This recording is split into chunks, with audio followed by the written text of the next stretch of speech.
সপ্তাহ জুড়ে টানা বৃষ্টিতে বেইজিং শহর, হেবেই, শানঝি সহ চীনের উত্তরাঞ্চলের বিভিন্ন প্রদেশে দেখা দেয় বন্যা।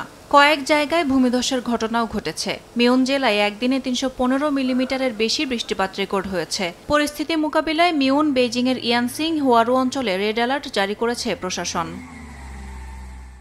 হেবেই প্রদেশের ফুপিং কাউন্টিতে একদিনে ৩৭৫ মিলিমিটার বৃষ্টিপাত রেকর্ড করা হয়। নদীর পানি বিপৎসীমা ছাড়িয়ে যাওয়ায় একটি পাম্পিং স্টেশনের বিদ্যুৎ সরবরাহ ক্ষতিগ্রস্ত হয়েছে।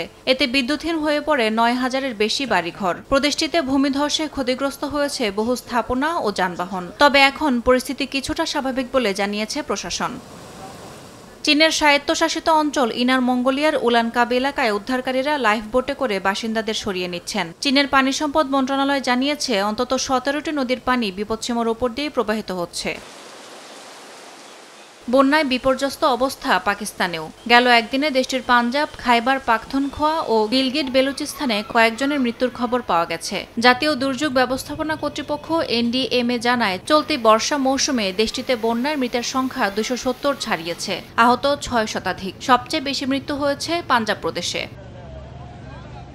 ভারতের পশ্চিমাঞ্চলীয় গুজরাট রাজ্যের বানাসকাঁঠা শহরেও অতিবৃষ্টিতে প্রধান সড়ক ও আবাসিক এলাকা পানিতে তলিয়ে গেছে। ব্যাহত হচ্ছে যান চলাচল। ডুবে গেছে ফসলি জমি। এতে চরম বিপাকে পড়েছেন কৃষকরা।